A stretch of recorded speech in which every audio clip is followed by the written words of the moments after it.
अस्सलामुअलैकुम friends, welcome to my YouTube channel. आज की वीडियो में मैं आपको उत्पादन संभावना वक्र प्रोडक्शन पॉसिबिलिटी कर्व प्रिपेयर करना सिखाऊंगी और इसका मीनिंग, उसकी मान्यता और विशेषताएं सारी चीज़ें बताऊंगी।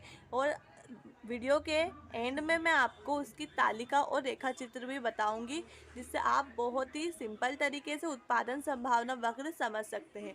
ये मोस्ट इम्पॉर्टेंट टॉपिक है और हर साल पूछा जाता है 4 नंबर या 5 नंबर में, और बच्चे इसको टफ समझकर इसे छोड़ देते हैं। लेकिन आज की वीडियो में आपके सारे डाउट्स क्लियर हो जाएंगे। आप इस वीडियो को देखने के बाद उत्पादन संभावना वक्र को कभी टफ नहीं समझेंगे। सो स्टार्ट करते हैं। सबसे पहले उसका मीनिंग समझते हैं। अगर आपको इसका मीनिंग भी समझना है तो उसको रेखा चित्र और तालिका जो मैं वीडियो के एंड में बताऊंगी, आप वहाँ उसको देखिए और उसके बाद इसका मीनिंग भी आप बहुत ही ईजी तरीके से समझ सकते हैं। तो सबसे पहले आशय, दिए गए संसाधनों तथा उत्पादन की तकनीक के आधार पर दो वस्तुओं के उत्पादन के वैकल्पिक संभावनाओं को प्रकट करने वाला वक्र उत्पादन संभावना वक्र कहलाता है। मीन्स दिए गए संसाधन, अगर आपको साधन दिया है, मान लीजिए अगर आपको भूमि दी है तो उस भूमि पर आपको दो वस्तुओं का उत्पादन करना है, एक गेहूं मान लीजिए और एक चावल। आपको उस भूमि के अंतर्गत चावल और गेहूं दोनों उगाना है। तो आप कितना चावल उगाएंगे और कितने गेहूं उगाएंगे वो आपकी वैकल्पिक संभावना हुई। उसको प्रकट करने वाला वक्र जो होता है वो ही उत्पादन संभावना वक्र कहलाता है। अब हम इसके जो रेखा चित्र है वो सीखेंगे, उसके बाद हम मान्यताएं और विशेषताएं देखेंगे। क्योंकि अगर आप उसके मीनिंग को अच्छे से समझ लिया है आपने, अगर आप रेखा चित्र भी समझ लेंगे तो आप उसकी मान्यताएं भी लिख सकते हैं। सबसे पहले हम इसके रेखा चित्र देखते हैं। हम यहाँ पर एक तालिका प्रिपेयर करेंगे। हम यहाँ पर गेहूं और कपास ले रहे हैं। हम मान लीजिए आपको एक भूमि दी है, ये है आपकी एक भूमि।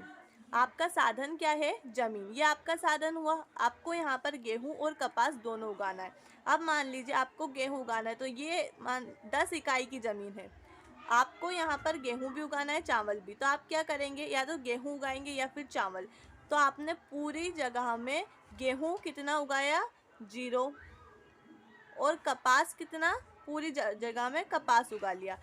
गेहूं को आपने उगाया ही नहीं, तो यहाँ पर इसकी पॉसिबिलिटी कितनी हो जाएगी? 0 और इसकी 10। अगर आपको गेहूं भी उगाना है और कपास भी, तो आपने मतलब आधे से ज़्यादा 9 इकाई में कपास और 1 इकाई में गेहूं, तो यहाँ पर कितना हो जाएगा? 1 और यहाँ पर 9। मतलब इसमें से आपको एक कम करना पड़ा, एक हिस्सा गेहूं को देना पड़ा। तो आपने 1 बीघा में गेहूं उगा लिए और 9 इकाई आपकी कपास के लिए बची। फिर आपको और ज़्यादा गेहूं उगाना है तो आप इसमें से और कम कर दीजिए। ये 9 है तो आप इसको कर दीजिए। अगर आपको 2 हिस्से में गेहूं उगाना है तो यहाँ पर कितना हो जाएगा? 7। अब आपको गेहूं 3 इकाई में उगाना है तो आप यहाँ पर कितना हो जाएगा? इसमें से और कम कर दीजिए, 3 इकाई कम कर दीजिए, तो यहाँ पर हो जाएगा 4। और अगर आपको अब गेहूं उगाना है तो यहाँ पर आपका गेहूं 4 इकाई में, तो कपास कितना हो गया? 0। मतलब आप जैसे जैसे दूसरी वस्तु का उत्पादन बढ़ाते जाएंगे तो जो ये वाली वस्तु है उसका कम होता जाएगा। आप एक वस्तुओं का उत्पादन बढ़ाएंगे तो दूसरी वाली वस्तु का उत्पादन क्या हो जाएगा? कम हो जाएगा। यही उत्पादन संभावना वक्र होता है। पहले आपने 10 इकाई में उगाया तो यहाँ पर इसके लिए कितनी बची? 0। और आप इस पेज से समझिए, अगर आपको इस पूरे पेज में हिंदी और इंग्लिश दोनों लिखना है तो आप क्या करेंगे? आधा आधा हिस्सा कर देंगे, पार्टीशन 50-50 दोनों का। तो यहाँ पर आपने इंग्लिश और यहाँ पर लिख दिया हिंदी। लेकिन अगर आपको हिंदी का ज़्यादा लिखना है तो आपने उसको 70% कर दिया और आपने 30% इंग्लिश को दे दिया। ये सब क्या कहलाती है? उत्पादन की संभावना है। और इन्हें जिस वक्र प्रकट करता है उसे उत्पादन संभावना वक्र कहते हैं। ये है इसकी तालिका, आपको समझ में आ गई होगी। आपको यहाँ पर इसका 0 रखना है तो ये कितना हो जाएगा? 10। अगर आपको इसकी 1 इकाई उगाना है तो यहाँ पर कितना हो जाएगा? 9। यहाँ पर आपने 2 इकाई उगाई तो यहाँ पर इसमें से कम कर दीजिए, तो ये कितना हो जाएगा? 7। जैसे जैसे आप इसको बढ़ाएंगे उतनी ही इकाई इसमें से आपको कम करना पड़ेगी। अब हम इसका रेखा चित्र बनाते हैं। रेखा चित्र बनाएंगे तो यहाँ पर हमने उसका x axis and y axis लिख दिया है।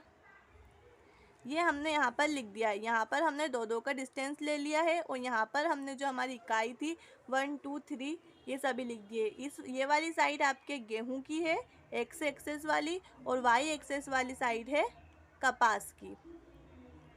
अब हमारी जो तालिका थी उसमें था गेहूं 0, तो कपास कितना था 10। तो हम यहाँ पर जो है गेहूँ को 0 रखेंगे और कपास को 10। तो यहाँ पर हम इसका पॉइंट लगाएंगे। अब सेकेंड था हमारा 1 इकाई गेहूं की तो 9 इकाई कपास की। तो आप यहाँ पर 1 लीजिए गेहूं की जगह और 9 कपास के। तो आपने 10th क्लास में ऐसे कर्व बनाए होंगे तो आपको आसानी से आप यहाँ पर भी बना सकते हैं। यहाँ पर हम पूरा कर्व ऐसे ही पूरा प्रिपेयर कर देंगे। सो हमने यहाँ पर पूरा कर्व बना दिया है। देखिए पहले गेहूं आपने 0 था तो आपकी कपास कितनी थी 10। फिर गेहूं का आपने 1 इकाई बढ़ाया तो यहाँ पर 1 कर दिया, तो यहाँ पर 1 इकाई आपने कम कर दिया, मतलब यहाँ पर कितना हो गया 9।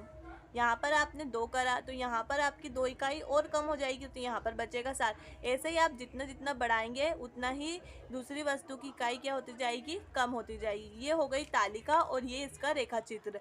अब हम इसकी मान्यताएं देखेंगे। सो इसकी मान्यताएं हैं फर्स्ट मान्यता है संसाधनों का कुशलतम उपयोग।